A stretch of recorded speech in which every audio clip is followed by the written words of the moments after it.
pelo sinal da Santa Cruz, livrai-nos Deus, nosso Senhor, dos nossos inimigos. Em nome do Pai, do Filho e do Espírito Santo. Amém. Amém.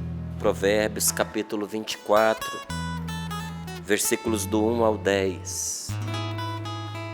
Assim nos diz a palavra de Deus. Assim nos ensina o Senhor. Porque os ensinamentos do Senhor são vida para nós. Os ensinamentos do Senhor são como a porta que se abre para que nós possamos escapar dessa cela escura, desta prisão. Prisão de rancores, prisão de mágoas, prisão de revoltas, prisão de tristeza. Prisão de um conformismo barato, porque às vezes a gente se conforma com o que Deus não quer que nós nos conformemos. Há pessoas que acreditam que ser de Deus é se conformar com tudo, mas não é. É o contrário, o homem de Deus, a mulher de Deus é um inconformado com este mundo, porque nós fomos destinados para as coisas maiores, para o céu, para as coisas do alto. Nós não nos conformamos com o desamor. Nós não nos conformamos com a injustiça. Mas também não permitimos que estas coisas, que não estão conforme nós esperamos, seja uma fonte de ódio dentro de nós. Não é assim que nós vivemos. E o Senhor nos dá sabedoria para lidar com estas coisas. E não é a primeira vez que a palavra de Deus trata desse assunto. Por que será que a palavra de Deus está nos dando esse conselho que nós vamos ler agora? Porque ela entende que isso faz parte da nossa realidade. E diz assim, olha, não tenhas inveja dos malvados. Não tenhas inveja dos malvados. Nem desejes estar com eles.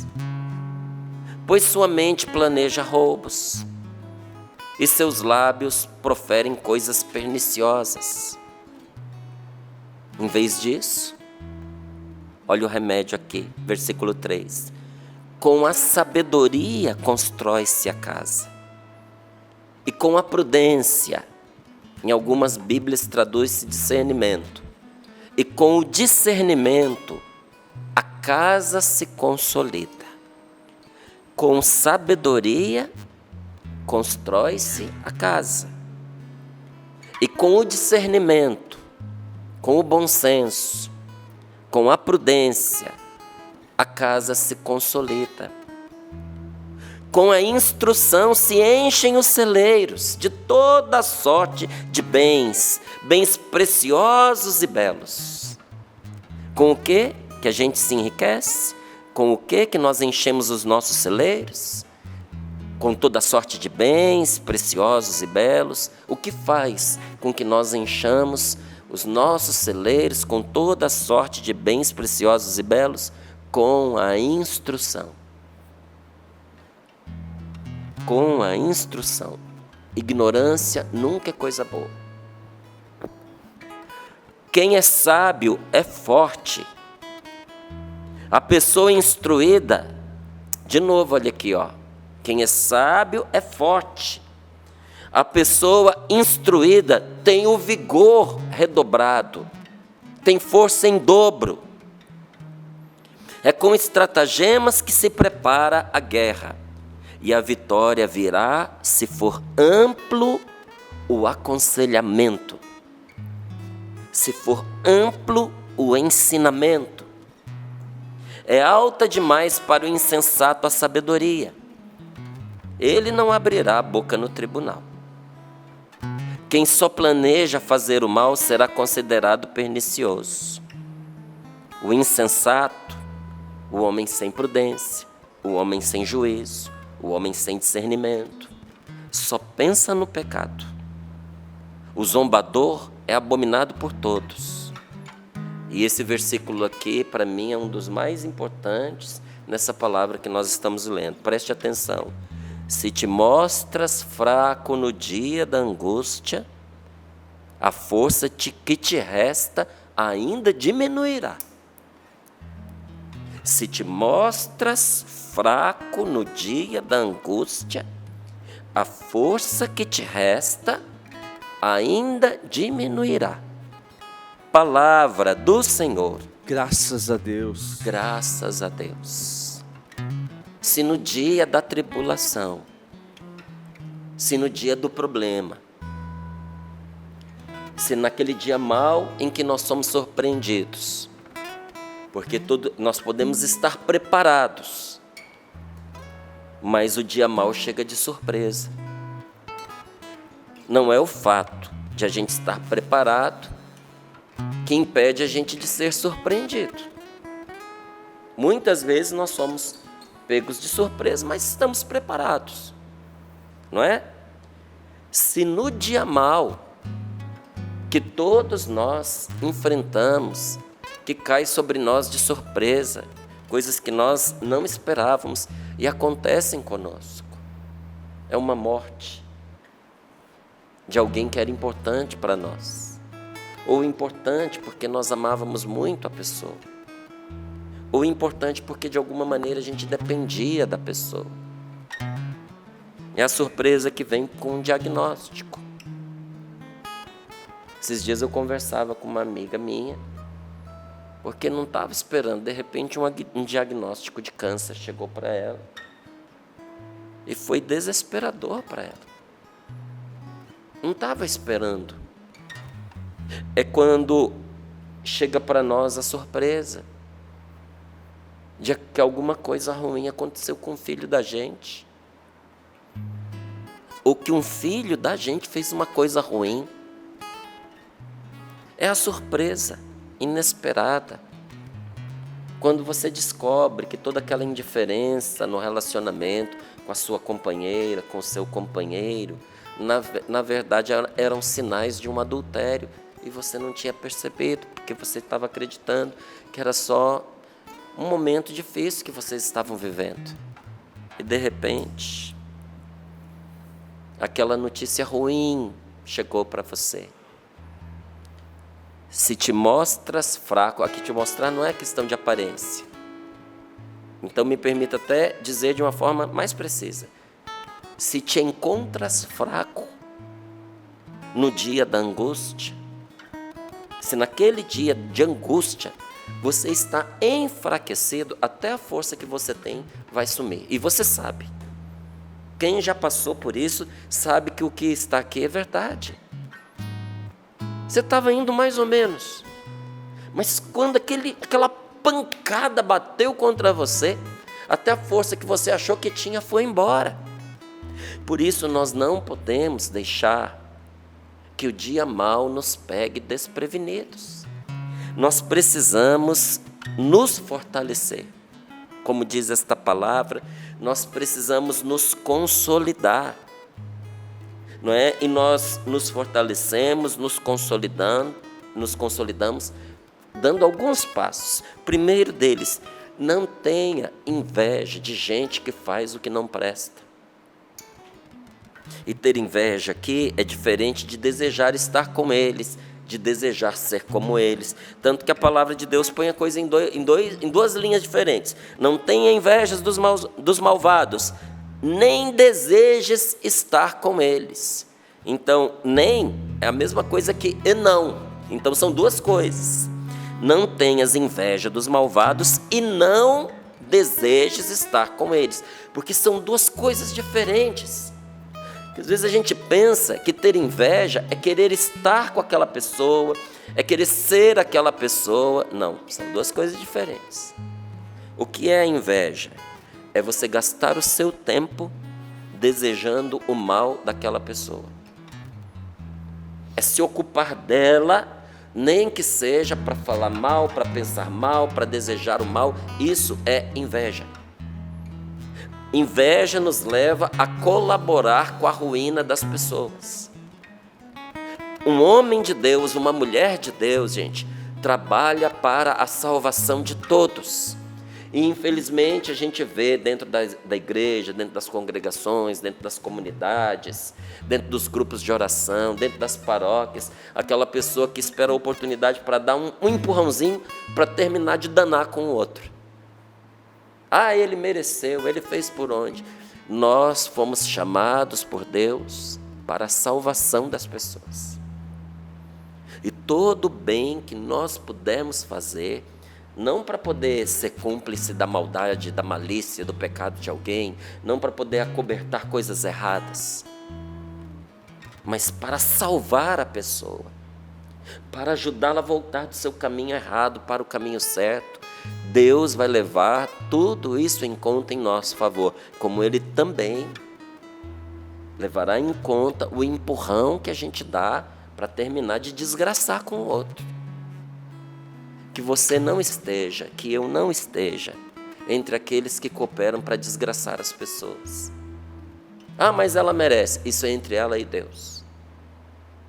Não tenha inveja, porque a inveja nos faz trabalhar para a ruína do outro. Não é? Às vezes a pessoa estava namorando, estava noiva, não se deu bem com a outra pessoa, se separaram, mas não aceita, começa a trabalhar para que a outra não seja feliz. Sabe que nome tem isso? Inveja. A pessoa convive com você, você considera a pessoa uma igual a você, e é. Só que de repente a pessoa, por causa dos dons, dos talentos, do trabalho dela, ela começa a se destacar. Isso custa para ela. Todo bem construído é fruto de esforço. E aí o outro ou a outra, em vez de trabalhar para também crescer, não, começa a puxar o outro para baixo. Isso é inveja. Não tenhas invejas dos malvados, nem desejes estar com eles. Por que você não deve desejar estar com esse tipo de pessoa? Porque na mente da pessoa, ela planeja roubos, e seus lábios proferem coisas perniciosas. Talvez você diga: Márcio, mas a pessoa faz o mal, mas ela não rouba. Rouba. Porque a gente acha que roubo é só roubo de coisas materiais, mas também tem roubo de tempo, tem o roubo de expectativa. Você sabe o que é o roubo de tempo? É quando você enrola a pessoa e tira dela oportunidades importantes, gastando o tempo dela com você em coisas que você não deveria. É quando você enrola no seu serviço e, por causa de você ter enrolado, o outro teve que gastar um tempo que ele não deveria para compensar você ter enrolado. Quando eu digo você, estou falando de mim também, tá? Você tem enrolado. É quando uma pessoa se organiza certinho para que as coisas deem certo, e a gente, por preguiça, por displicência, porque a gente não acha que é importante, a gente deixa o outro de molho. Tem pessoas que fazem isso, elas fecham o negócio e não pagam, e detonam a vida da outra. E tem coragem de dizer: eu não roubei, porque eu vou pagar, eu paguei. Mas você prometeu no tempo. E isso trouxe muito prejuízo. Isso é roubo. E a pessoa diz: eu não roubo. Rouba, gente, quem faz isso rouba. E o que é o roubo de expectativa? Eu sou amigo do Cassiano, mas amigo mais ou menos, né? Aí eu chego para ele e começo a contar para ele. Eu descubro que o Cassiano, ele quer tocar num lugar e ali exercer o ministério dele, cantar lá. E eu, sabendo que ele deseja isso, às vezes quero extrair dele um favor, um benefício, um serviço. E eu começo a passar um melzinho na boca do Cassiano. Não, porque eu conheço a pessoa, é meu amigo, é um lugar, Cassiano, eu já sei que ele quer ir lá. Aí eu começo: Cassiano, lá ia ficar bem você, hein? Você ia fazer um arraso lá e tal. E o outro, coitado, está babando de vontade de ir, e na hora que, antes que ele peça: Márcio, me ajuda com isso, eu jogo a minha cartada. Cassiano, não estou precisando de um favor seu. Precisava que você fizesse isso. Dentro desse contexto, gente, mesmo que eu não tenha prometido, eu criei nele uma expectativa de que ele me ajudando, eu vou ajudá-lo. Mas desde o início eu sabia que eu não ia fazer. Isso é roubo. E olha, quanta gente já enganou você dessa forma. Prometeu e não te entregou.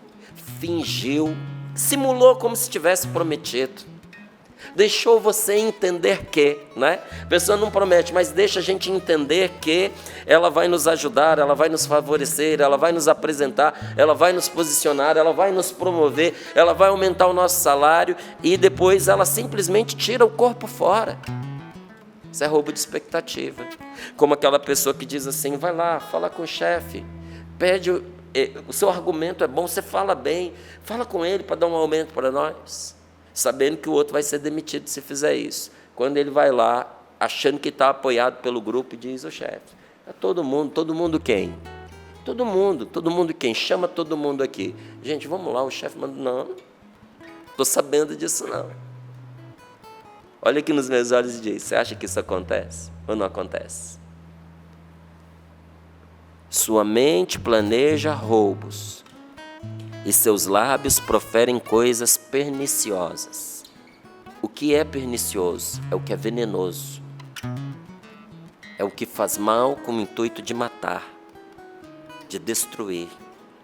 Qual é o remédio para isso? Sabedoria e discernimento. Eu e você precisamos de sabedoria e discernimento.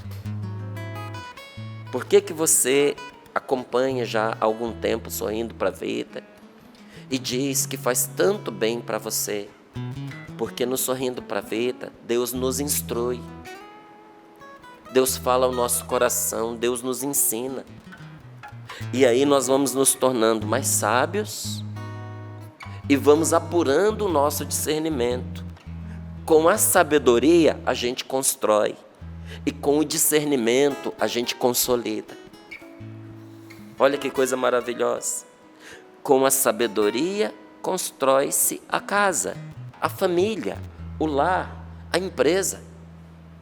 E com a prudência, que também é discernimento, aqui essa prudência é discernimento, a casa se consolida.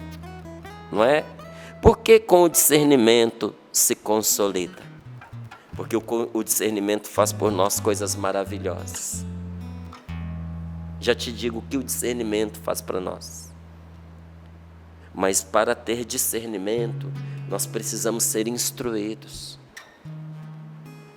Olha, eu estou alegre, estou numa grande expectativa desses dias que nós vamos viver, de Quaresma. Porque nós teremos ensinamentos tão importantes para nós, sabe, gente? Nós precisamos ser instruídos na palavra de Deus, na sabedoria dos mais antigos, naqueles que vieram antes de nós. Porque esta palavra ela é muito clara quando ela diz aqui, ó, com a instrução se enchem os celeiros de toda a sorte de bens preciosos e belos.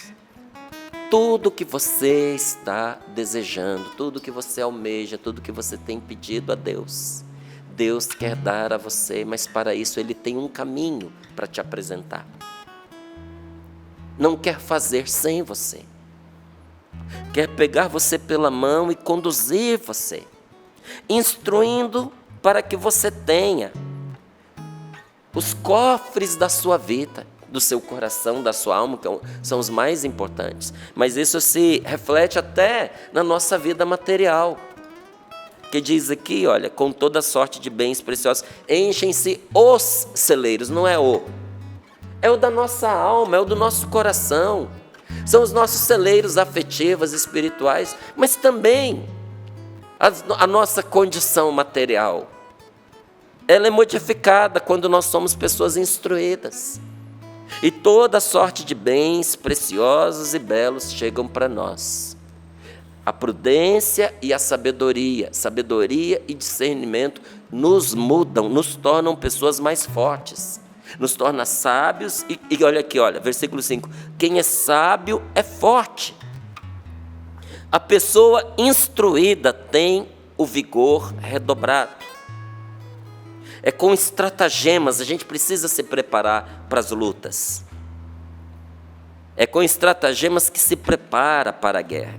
É com estratagemas, tem que ter estratégia para vencermos na nossa luta de cada dia. Mas a vitória virá se for amplo o aconselhamento. Se for amplo o ensinamento, se te mostras fraco no dia da angústia, a força que te resta ainda diminuirá. Então nós precisamos nos fortalecer, precisamos nos consolidar, não é? Com o quê? Com a sabedoria constrói-se a casa e com o discernimento ela se consolida. Por que com o discernimento a casa se consolida? Porque com o discernimento o Espírito Santo vem trazer força, sabedoria e cura para todas as áreas da nossa vida. O que é que o discernimento traz para nós? Como é que essa prudência e essa sabedoria nos curam? Curam os nossos desequilíbrios e perturbações da nossa mente. Ontem eu dizia isso aqui. Com o discernimento, o Espírito Santo nos cura dos nossos desequilíbrios. Por vezes você se sente desequilibrado, destemperado na sua maneira de comer, na sua maneira de se vestir, na sua maneira de falar, na sua maneira de agir. Porque tem fome de muitas coisas. Tem fome de comida, tem fome de prazer. Tem pessoas que comem com os olhos. Comem o alimento e devoram o outro, no desejo e no ódio. Não é assim? E às vezes essa pessoa que faz isso não é o outro, somos nós. Por causa dos nossos desequilíbrios. Quantos de nós sofremos com perturbações na nossa mente, que estragam o nosso dia e perturbam o nosso sono? E olha a palavra de Deus nos ensinando que com o discernimento o Espírito Santo devolve o nosso equilíbrio e cura-nos das perturbações da nossa mente. Mas mais ainda, diz aqui a palavra, que se te mostras fraco no dia da angústia, a força que te resta ainda diminuirá. Com o discernimento dos Espíritos, o Espírito Santo vem curar a angústia e a tristeza do nosso coração. Veja, Ele ilumina a nossa mente. Ele cura o nosso coração, cura os nossos afetos, enchendo de amor o nosso coração. Amor que a gente recebe e amor que a gente passa a ser capaz de dar. E é tão forte o que o Espírito Santo faz conosco, que Ele dá vigor até para o nosso corpo e nos restabelece, nos colocando de pé. Então, para curar, o Espírito Santo leva a sua luz, a raiz dos nossos problemas. Como é que você vai resolver uma situação se você não tem clareza do que está acontecendo? Como é que você vai ajudar o seu filho se você não sabe o que se passa na mente e no coração dele? Como é que você pode ajudar um marido que só fica calado, não fala nada? Como é que você pode ajudar a sua esposa se em vez de ela te contar o que está acontecendo, ela fica com uma tromba desse tamanho? Não tem jeito. Nesta hora nós precisamos da graça de Deus. Nós precisamos pedir o Espírito Santo que nos ajude. Às vezes você está sendo combatido dentro do seu trabalho, sendo atacado por pessoas que você inclusive trata bem. E você não sabe como mudar isso, você não sabe como resolver, porque você não tem o discernimento. Gente, tem lugares que eu chego, Deus me dá a graça de ter esse discernimento.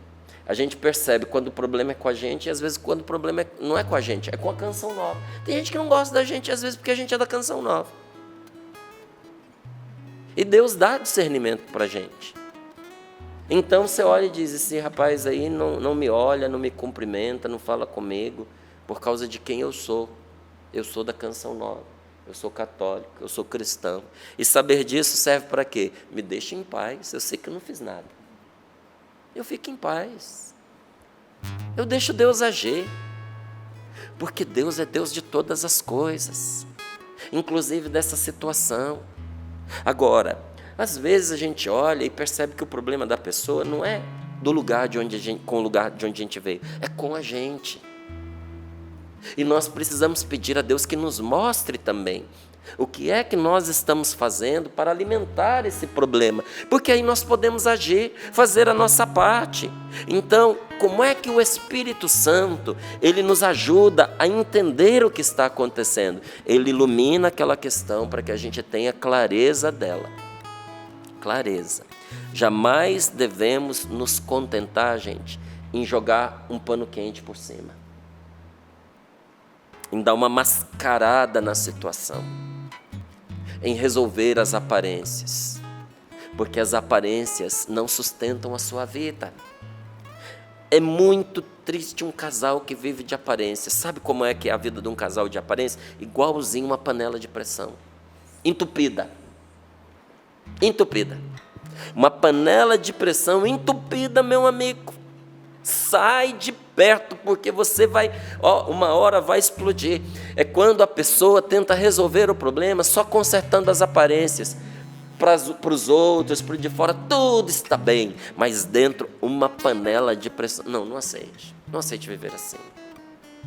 Fure o tumor, o furúnculo. Está na hora de lancetar esse furúnculo e tirar esse pus. Consertar essa situação. Nós não podemos nos contentar em suprimir os sintomas, porque a gente quer mascarar. Olha, até na nossa saúde a gente faz isso. O menino está com febre, em vez de a gente descobrir o que ele tem, taca antitérmico nele. A febre abaixa, mas a infecção está lá. E às vezes até atrapalha, porque a febre é uma reação do nosso corpo para combater a infecção. A gente tira o que está ajudando para disfarçar, para ficar com a consciência tranquila de que tudo parece que está bem. Não parece não. Se a febre persistir, se a criança não conseguiu vencer, tem que levar no médico. Tem que descobrir o que está errado. Porque os sintomas mudam, gente. A raiz do problema não. Tem doença, inclusive doença venérea, que tem a fase clínica e tem a fase crônica. Tem uma doença chamada HPV, transmitida sexualmente, que dá uma protuberância no genital da pessoa. Em geral, a pessoa fica com vergonha, não vai no médico, não mostra, porque como é que vai explicar aquilo? Peguei de quem? Mesmo se pegou dentro de casa. Peguei do meu marido, peguei da minha esposa. É difícil, né? É embaraçante. Só que a pessoa esconde. E a fase clínica some, aquilo desaparece, aqueles sinais desaparecem, a pessoa acha que está curada. Não, aquilo está lá dentro dela. E teve gente que foi levada à esterilidade porque não tratou. Quando estava na fase clínica, devia ter ido ao médico. Isso causou um monte de problema para a pessoa. E teve gente que pegou isso, olha, ingenuamente. Porque quantas mocinhas, quantos rapazes se deixaram envolver e às vezes quando tiveram o seu primeiro momento com alguém, foi ali, sem pensar. E numa hora como essa pega uma doença. E às vezes foi a única relação da pessoa e ela cala e os anos passam. E sabe o que acontece? Ela leva isso para dentro do casamento dela. Não. Os sintomas mudaram. Já não consegue ver por fora, mas a doença está lá, tem que ir na raiz, tem que curar. Como chegar na raiz do problema que atormenta uma pessoa? Você sabe? Eu atendo pessoas em oração já há 36 anos. Hoje não com tanta frequência, por causa dos trabalhos, das atividades que eu tenho, não é? E graças a Deus nós somos um corpo de evangelização. Então um corpo tem cabeça, tem braço, tem perna, tem mãos. Enquanto uma parte do corpo faz uma coisa, a outra faz outra. Hoje, graças a Deus, nós temos aqui em Cachoeira Paulista a Casa de Maria, com muitos irmãos que são missionários, que atendem lá. Nossa, que lugar precioso. Então, mesmo quando eu não posso, eu atendo, porque na Casa de Maria, se alguém atende, também eu estou atendendo, eu faço parte desse corpo, não é? Mas durante muitos anos eu venho atendendo as pessoas e eu tenho descoberto que uma maneira da gente chegar na raiz do problema, a primeira delas é conversando com a pessoa. A gente tem que aprender a conversar à luz de Deus, conversar à luz do Espírito Santo. Nós tínhamos aqui até pouco tempo, não temos mais porque ele faleceu, o nosso querido Padre Rufus, ministeriado em cura e um grande exorcista. E muitas vezes queriam levar uma pessoa para ele atender e ele ficava bravo, porque ele já tinha conversado com as pessoas da equipe que ele queria um histórico, porque como eram muitos para serem atendidos, ele não conseguia conversar com todos. Então, quem preparava a pessoa para a oração deveria fazer algumas perguntas e anotar para dizer para ele, porque conversando com a pessoa em oração, o Espírito Santo traz à tona aquela situação. Então, muita coisa na casa da gente se esclarece pela conversa, pelo diálogo, paciente, amoroso, caridoso, sem acusação. Porque entrou acusação, não é mais diálogo. Senta aqui que nós vamos passar as coisas ali. Não estou contente com você. Isso não é conversa, gente.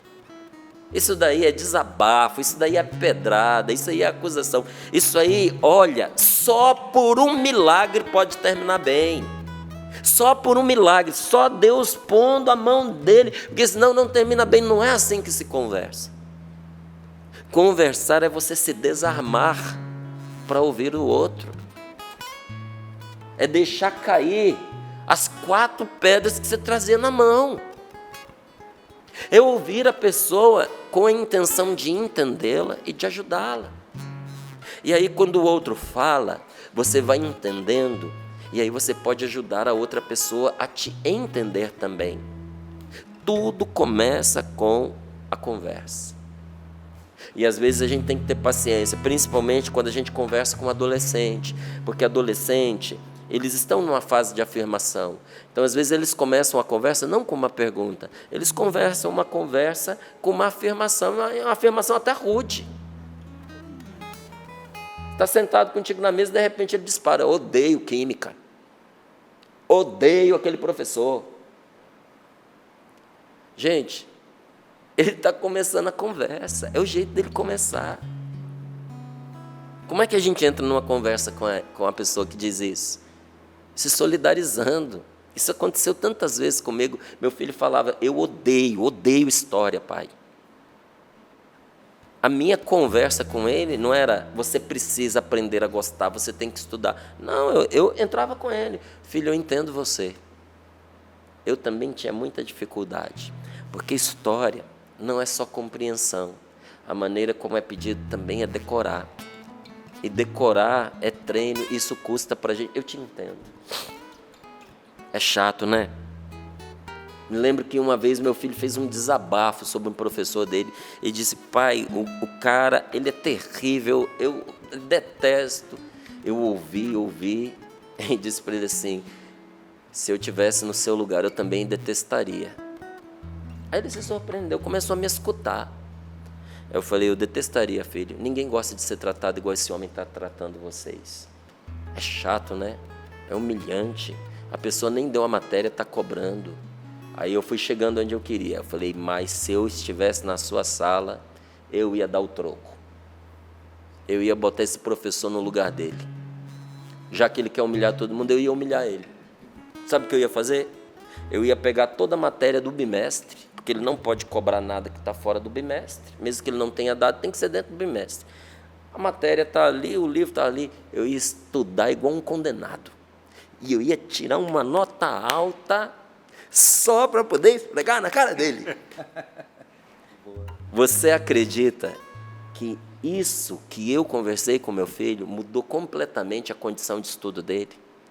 Porque caladinho foi exatamente o que ele fez. E quando ele fez isso, ele percebeu que ele tinha capacidade de se antecipar às matérias. E ele tirou, naquele dia, a maior nota da sala, a única nota azul. Porque o professor ele fazia de propósito para abater o orgulho dos meninos, para deixar todo mundo angustiado com a possibilidade de uma reprovação. E ele me contou Como é que o professor entregou a nota? Pai, ele nem pôs a prova na minha mesa. Ele jogou assim, ó. Jogou a nota e disse assim: não gostei dessa nota que você tirou. Prefiro 2 que eu dei para aquela menina ali do que esses 6 que eu dei para você. Única nota azul. Aí ele ficou olhando. Aí o professor disse para ele assim: porque você tem potencial para tirar muito mais do que 6. E repetiu para o meu filho o discurso que eu tinha feito no carro. Meu filho saiu de lá dizendo assim: pai, parece que ele estava aqui no carro conosco. Uma conversa, sem cobranças, sem acusação, se colocando no lugar da outra pessoa, tratando de descobrir quando e como se originou aquela angústia na vida dela. Seu marido tem um vício, sua esposa tem um temperamento difícil. Você já conversou para tentar descobrir quando foi que isso começou? Você sabe por que essa pessoa com a qual você convive é assim? E você vai ter uma surpresa. Muitas vezes, quando você for conversar, você vai descobrir que nem a pessoa sabe. Nem a pessoa sabe. Teve muitas coisas na minha vida que eu fui obrigado a encarar, porque tem coisas na vida da gente que nós não queremos encarar, porque elas foram muito doídas e elas são vergonhosas. Olha, quantas conversas eu tive com a minha esposa entre lágrimas, porque ela estava inconformada e ela queria saber por que eu era assim. E por causa da pergunta dela insistindo: meu amor, por que você age assim? Por que você é assim? Eu fui obrigado a me rever, eu fui obrigado a buscar essa resposta. E eu achei a resposta. E aí ela perguntando para mim: mas por que você não me contou? E aí eu tive que me perguntar por que eu não me abria nesse sentido. E aí eu pude responder para ela. Eu falei: porque tem coisas da vida da gente, meu amor, que dói só da gente lembrar. Que é difícil a gente falar para a gente mesmo. Imagina a gente falar para uma outra pessoa. Não é questão de confiança. É questão de quanto aquilo vai desarranjando a gente por dentro. Mas como foi bom, sabe? Porque as perguntas da minha esposa, caridosas, cheias de amor e interesse em me ajudar, e não em me acusar, foi a lancetada no furúnculo que eu precisava. Doeu? Se você não sabe se dói, o dia que você tiver um furúnculo, espreme. Mas com auxílio médico, tá bom? Porque pode infeccionar se você fizer a coisa errada. Aí você vai descobrir se dói. Não é? Nós fomos uma vez para Paraíba, em missão, e aproveitamos para ficar lá uns dias. E um amigo levou a gente para fazer um passeio ali, porque o rio desemboca no mar. E a gente pegou ali pelo mar e fomos pelo rio. E o meu filho mais novo, Lucas, foi picado por uma mutuca. E a gente não viu que o ferrão ficou.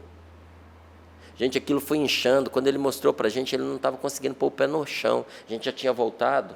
Estava do tamanho de um limão o negócio. Tudo inflamado. Eu precisava ir ao médico. Já aproveitei, porque tinha que levá-lo, e já adiantei. Então, a Rose ficou com ele no andar de cima e eu fiquei no andar de baixo. Eu soube exatamente o momento em que o médico tirou o furúnculo, porque dava para escutar da rua o grito. Mas aquilo foi uma libertação. Ele saiu de lá andando de novo. Às vezes, olha, vai doer ao ponto de você querer gritar, mas vai devolver a você a sua liberdade. Essa é uma maneira de a gente descobrir as coisas, conversando. Mas e quando a pessoa não sabe que você falou, que a pessoa não sabe responder? O outro meio é através do discernimento carismático, o discernimento espiritual. Você é batizado? Porque se você é batizado, você recebeu o Espírito Santo. Se você é batizado, você recebeu os dons do Espírito Santo. Se você é batizado, o carisma do discernimento dos Espíritos está em você.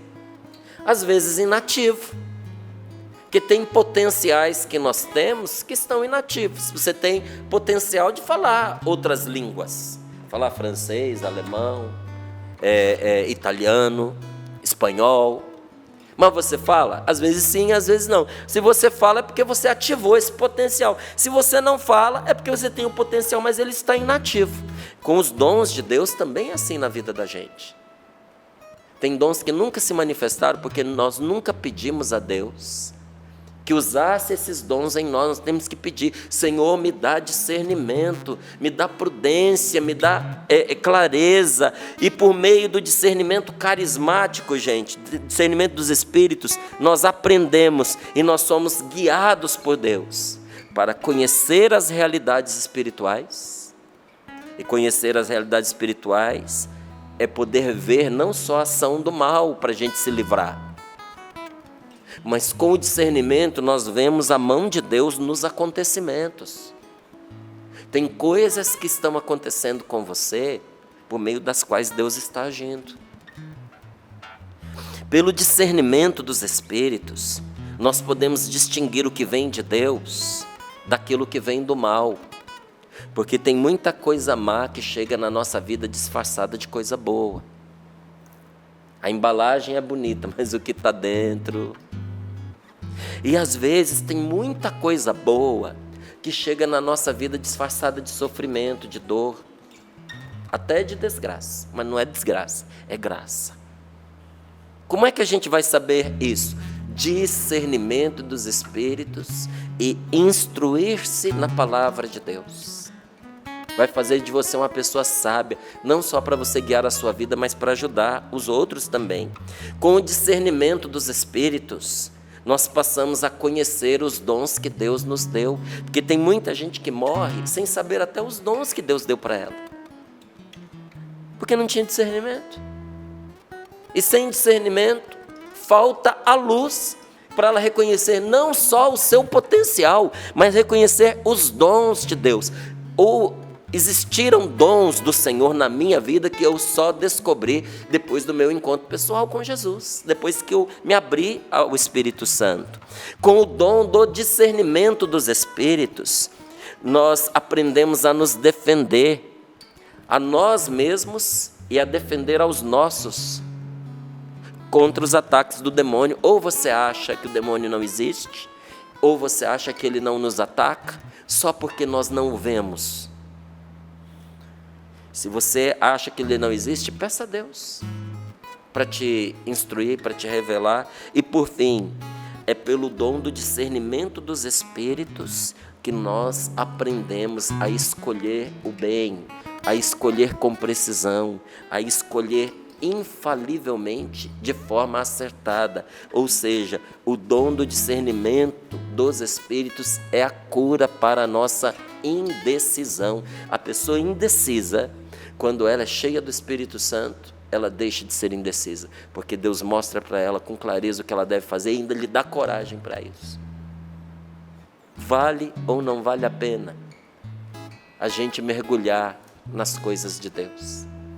Vale ou não vale a pena abrir o coração ao Espírito Santo? Então vamos fazer isso agora. Vamos abrir o nosso coração e pedir: vem, Espírito Santo, vem sobre mim, vem sobre nós, vem sobre essas questões que foram iluminadas. Pede agora: vem, Espírito Santo, sobre essas questões que foram brotando em minha mente, na minha lembrança, à medida em que essa partilha foi sendo feita. Vem, Espírito Santo, porque eu me despertei para coisas que eu não tinha me despertado ao ouvir esta palavra. Senhor, se ser instruído, faz isso com a gente, faz isso comigo. Eu quero, Senhor, a tua instrução. Eu quero mais, eu quero aprender mais. Vem, Espírito Santo de Deus, vem.